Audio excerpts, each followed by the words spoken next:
Shalom Bapak Ibu semua. Berkat Tuhan di tahun yang baru ini. Selamat tahun baru. Tuhan Yesus memberkati kita semua. Mari kita awali tahun ini dan hari ini dengan memuji Dia, mengandalkan Dia senantiasa. Haleluya. Ku perlu Engkau Yesus, haus jiwaku menantikanmu. Ku percaya Kau penuh pengharapanku di dalam-Mu.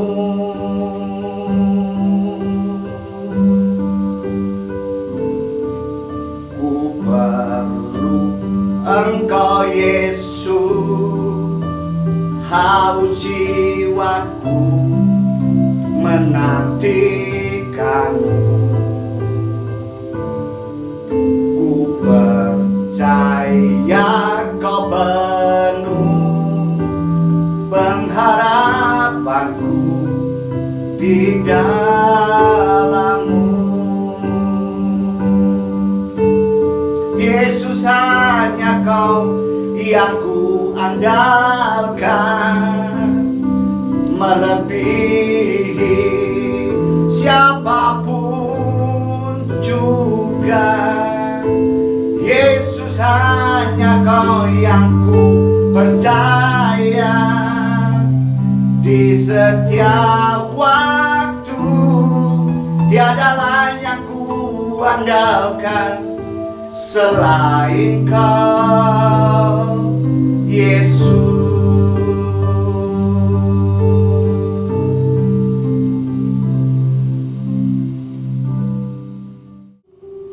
Bapak Ibu, di tahun 2023 ini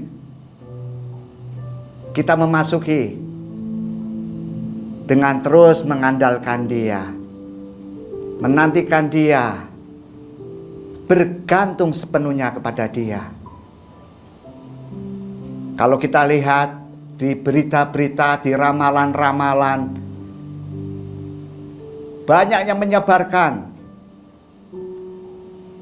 virus tawar hati. Ya, ramalan-ramalan yang membuat kita bisa tawar hati. Memang tawar hati itu virus, Bapak Ibu semua.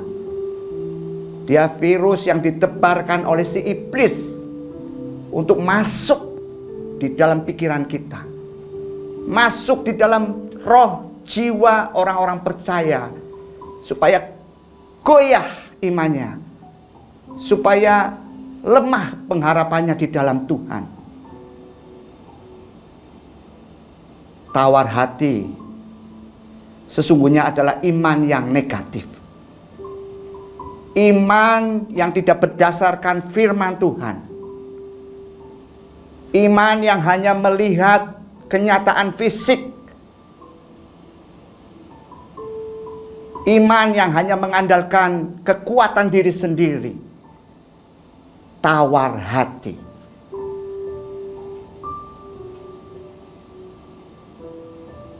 Dan hasil akhir dari orang-orang yang tawar hati, bagi kita sebagai orang-orang yang percaya Tuhan, tetapi terkena virus tawar hati itu, sudah sangat dipastikan kita akan mengalami kekalahan, jatuh, kemunduran rohani, tidak bersemangat, kecil kekuatan kita, tidak ada pengharapan di dalam Tuhan. Amsal 24 ayat 10 sudah mencatat mengenai tawar hati ini. Ayo kita baca sama-sama. Demikian bunyi firman Tuhan. Jika engkau, kita, saudara dan saya, orang-orang percaya, tawar hati pada masa kesesakan. Tawar hati ketika kita mengalami masalah, tantangan hidup, persoalan keluarga, suami istri, anak-anak, keuangan, masalah PHK. Mungkin ada di antara kita ada yang mengalami sedang di PHK. Kita bisa tawar hati, tidak berpengharapan lagi di dalam Tuhan. Iblis menaruh pikiran bahwa PHK itu finish kehidupan kita. Benarkah pertanyaannya? Bukankah Yesus Kristus Tuhan yang kita andalkan? Dialah Tuhan. Dia tahu persoalan kita. Dan Dia tidak membiarkan kita tergeletak. Lanjut firman-Nya. Jika engkau tawar hati pada masa kesesakan, kecillah kekuatanmu. Ini yang saya rasakan di tahun 2023 ini. Virus ini sengaja iblis makin gencar-gencarkan. Dia tahu bahwa kedatangan Tuhan semakin dekat. Dia ingin menggugurkan iman-iman orang percaya. Dengan kegoncangan, dengan virus kekhawatiran, tawar hati. Tujuannya satu, membuat kekuatan anak-anak Tuhan menjadi kecil. Karena sesungguhnya kekuatan yang Tuhan berikan kepada orang percaya, orang yang menanti-nantikan Tuhan, itu kekuatan yang baru, kekuatan yang bisa terbang tinggi, kekuatan yang tidak bisa menjadi lelah.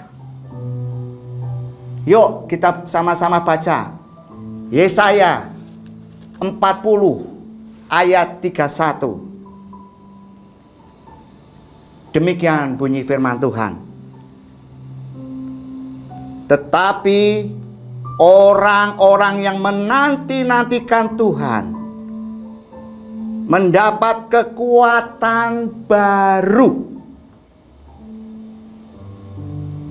Firman ini untuk kita, sebab kita dipanggil untuk terus menanti-nantikan Tuhan. Dalam suka, dalam duka, dalam kemenangan, dalam keberhasilan, dalam kesesakan. Tuhan inginkan anak-anakku terus nanti-nantikan Tuhan.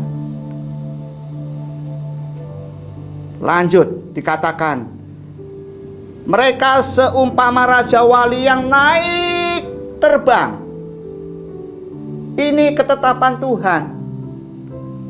Kita Raja Walinya Tuhan yang terbang dengan kekuatan sayapnya.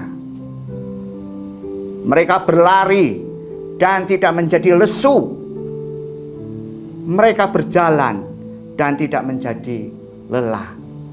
Semuanya itu hanya ada pada orang-orang yang menantikan Tuhan. Bapak, Ibu, Saudara yang dikasihi Tuhan, saya coba cari artikel mengenai Raja Wali. Apa sih keunggulan Raja Wali? Saya mendapatkan artikel yang bagus untuk kita renungkan. Demikian artikel ini berkata, salah satu keunggulan yang membedakan Raja Wali dengan burung lainnya adalah saat badai atau angin kencang datang, tidak seperti burung lainnya, Raja Wali justru menunggu Saya katakan lagi, Raja Wali justru menunggu kedatangan badai. Sang Raja Wali sudah siap mengembangkan sayapnya dan memperhatikan dengan pandangan visinya kapan badai datang. Sebab itu, saat badai datang, dia, Raja Wali, akan menghadapinya dan menggunakan badai itu untuk melambung tinggi. Saat badai datang, Raja Wali tidak mengepak-epakkan sayapnya, tetapi mengembangkan sayapnya. Raja Wali ini sadar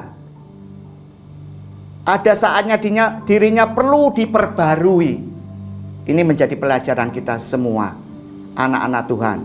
Kita mesti sadar di dalam diri kita perlu ada sesuatu yang diperbarui setiap hari, menantikan Dia setiap hari. Raja Wali itu sadar saat dirinya perlu diperbarui. Karena itu seringkali Raja Wali menyediakan waktu untuk berdiam diri, untuk diperbarui. Saat sadar bahwa kekuatan sayapnya mulai berkurang, dia sabar, berdiam diri, dan tidak memaksa diri untuk terbang. Dan tahukah kita di mana dia memperbarui dirinya? Raja Wali mencari tempat yang tinggi di atas bukit batu. Disitulah tempat dia berdiam diri, minta kekuatan yang baru. Haleluya. Tuhan Yesus mengajarkan Raja Wali, biarlah ini menjadi pembelajaran bagi kita semua. Kita mau belajar Raja Wali tersebut. Tetapi orang yang menanti-nantikan Tuhan mendapat kekuatan baru. Mereka seumpama Raja Wali yang naik terbang dengan kekuatannya. Haleluya. Yesus, hanya Kau yang ku andalkan, melebihi siapapun juga. Yesus, hanya Kau yang ku percaya. Di setiap waktu tiada lain yang ku andalkan selain Kau, Yesus. Mari kita katakan sama-sama, Yesus yang Kau ku andalkan. Yesus, hanya Kau yang ku andalkan, melebihi siapapun juga. Yesus, hanya Kau yang ku percaya. Di setiap waktu tiada lain yang ku andalkan selain Kau, Yesus. Terima kasih Tuhan. Kami tahu kekuatan kami di dalam berdiam diri, Tuhan. Kami tahu identitas kami adalah Raja Wali yang senantiasa berdiam diri di tempat yang tinggi, di bukit batu, di tempat kediaman-Mu, Tuhan. Kami yang mencari Engkau setiap hari, mencari wajah-Mu, menanti-nantikan Engkau setiap hari, Tuhan. Kekuatan baru Engkau sediakan bagi kami orang-orang anak-anak-Mu yang percaya kepada Engkau. Silakan virus hoak, virus tawar hati ditebar-tebarkan si jahat. Tapi visi kami, mata kami memandang Engkau. Justru ketika kondisi badai datang, inilah Raja Wali saatnya terbang tinggi. Berbahagialah orang yang di dalam Engkau. Kami bersyukur ya Bapa, berkat-Mu bagi anak-anak-Mu semua. Dalam nama Tuhan Yesus. Haleluya. Amin. Tuhan Yesus memberkati kita semua.